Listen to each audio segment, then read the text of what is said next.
جہازوں کا یہ بیڑا 8 کے 8 سارے یہ سندھ کی بندرگاہ پہ پہنچ گئے. یعنی آپ یہ کہہ لیں آج کے دور میں کراچی کی جو بندرگاہ ہے وہاں پہنچ گئے. اور اس وقت اس بندرگاہ کا نام تھا دیبل. اب راجہ داہر اس کا جو گورنر ہے اسے جب پتا چلا کہ مسلمانوں کا بیڑا ہے تو اس نے یہ کیا بحری جہازوں کو لوٹ لیا, مسلمان مردوں عورتوں اور بچوں کو گرفتار کر کے جیل میں ڈال دیا. اب جب اس کی اطلاع حجاج بن یوسف کو ملی تو حجاج بن یوسف نے اپنے یہاں ایک قاصد بھیجا اور راجہ داہر کو پیغام بھجوایا کہ بھی یہ جو مسلمانوں کا بیڑا اور یہ سارے لوگ ہیں ان کو چھوڑا جائے. لیکن راجہ داہر سیانہ آدمی تھا, اس نے بڑا ٹھوک کے جواب دیا. اس نے کہا جی کہ یہ بحری بیڑا جو ہے میرے قبضہ میں نہیں ہے, جنہوں نے جہاز کو لوٹا تم آ کے ان سے چھڑوا لو, ہمارا اس سے کوئی تعلق نہیں. اب ادھر دوسری طرف جو عبد الملک ہے وہ مر گیا اور اس کے بعد اس کا بیٹا ولید وہ خلیفہ بنا, لیکن گورنر حجاج بن یوسف ہی تھا. تو حجاج بن یوسف نے راجہ داہر کے اس جواب کو خلیفہ ولید بن عبد الملک کو لکھ بھیجا.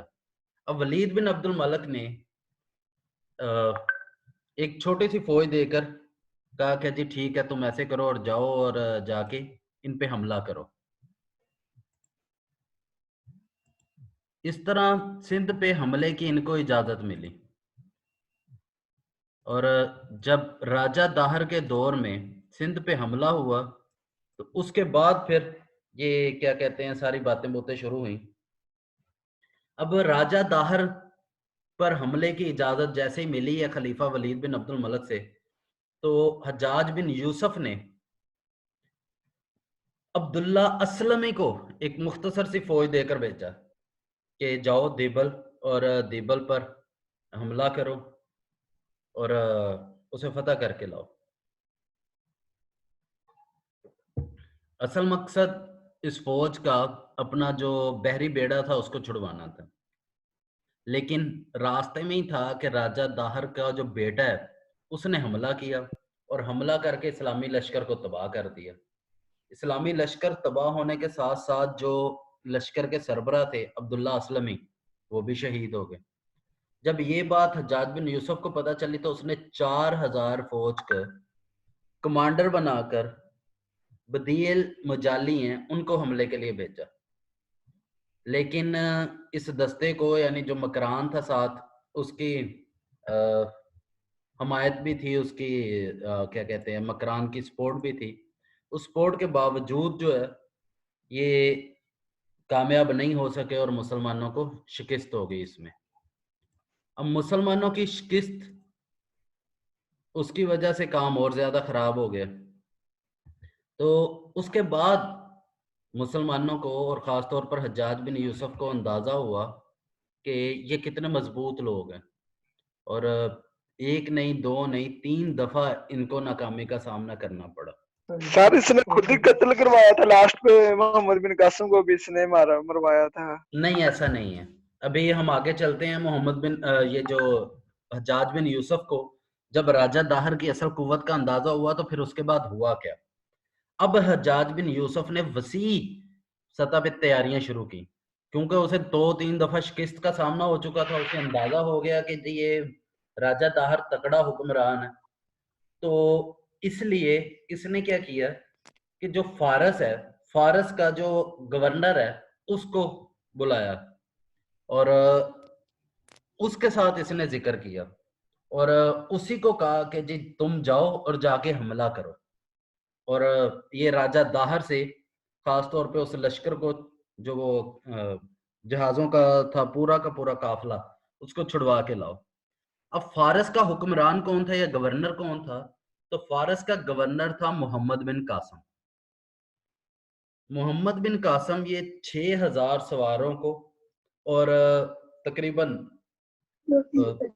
6500 لشکر جو سوار تھے ان کو لے کر آگے بڑھا. اور شیراز یہ جو فارس ہے یا فارس کا دوسرا نام ایران بھی ہے, یہاں سے ہوتا ہوا کرمان پہنچا اور کرمان کے راستے سندھ میں داخل ہوا۔ اب جب یہ سندھ میں داخل ہوا تو سندھ میں راجہ داہر پہلے سے اپنے لشکر کو لے کر تیار کھڑا تھا۔ یہاں دونوں لشکروں میں جنگ ہوئی اور راجہ داہر کو بری طرح شکست ہوئی۔ اس کے بعد محمد بن قاسم جو ہے وہ لشکر لے کر دیبل کی طرف پڑا۔ اب آپ کو یہ ذہن میں رکھنا چاہیے کہ دیبل اصل میں وہ علاقہ تھا جہاں پہ وہ بحری بیڑا گیا تھا۔ تو محمد بن قاسم کے دیبل پہنچنے سے پہلے مسلمانوں کا ایک بحری بیڑا وہ پہلے سے دیبل پہنچ چکا تھا، کیونکہ ایک طرف محمد بن قاسم آ رہا تھا اور دوسری طرف جو بحری بیڑا اسے بھیجا گیا تھا۔ تو جیسے ہی بحری بیڑا ادھر سے محمد بن قاسم پہنچا اور ادھر سے بحری بیڑا، تو دونوں نے جنگ کا آغاز کیا۔ اب اس میں بھی مسلمانوں کو فتح ہوئی، اور جب یہ فتح ہوئی تو پھر بر صغیر کے علاقے میں مسلمانوں کی حکومت کا آغاز ہوا۔ اب محمد بن قاسم جو ہے وہ سندھ کے مختلف علاقوں پر، یعنی یہاں سے دیبل سے ادھر پھر ادھر چلتا چلتا، یعنی جو سندھ کے مختلف علاقے ہیں ان سب پہ راجہ داہر کے مختلف رشتہ دار تھے، کہیں بیٹے بیٹھے تھے، کہیں بھتیجے تھے، کہیں چاچے کے بیٹے، ماموں کے بیٹے۔ تو اس طرح جو راجہ داہر ہے اس نے مختلف علاقے تقسیم کیے ہوئے تھے اپنے رشتہ داروں کو۔ تو ان سب علاقوں پر ایک ایک کر کے محمد بن قاسم فتوحات کرتا گیا، یہاں تک کہ وہ دریائے سندھ پار کر کے جے وار، یہ ایک بڑا علاقہ تھا، یہاں پہنچا۔ جے وار میں راجہ داہر اپنی باقی فوج کو لے کر اکٹھا ہوا تھا، تو وہاں پر راجہ داہر قتل ہوا۔ اس کو قتل کرنے کے بعد محمد بن قاسم آگے بڑھا اور قلعے پہ قلعے فتح کرتا ہوا ملتان تک پہنچ گیا۔ یہ ذہن میں رکھیے گا، ملتان، اس کو مدینہ الاولیاء کہا جاتا ہے، اس کی وجہ بھی یہی ہے کہ یہ مسلسل مسلمانوں کے زیر حکومت رہا ہے۔ تو ملتان تک یہ پہنچا ہے، تو اسی دوران حجاج بن یوسف وہ فوت ہو گیا، انتقال ہو گیا۔ اب جیسے ہی حجاج بن یوسف کا اس کا انتقال ہوا تو جو خلیفہ ہے، خلیفہ وقت، اس نے تمام سپہ سالاروں کو کہا جی کہ اب مزید آگے نہیں بڑھنا، رک جاؤ۔ اب خلیفہ کون تھا وہ یاد ہے آپ لوگوں کو؟ ولید بن عبد الملک۔ ادھر ولید بن عبد الملک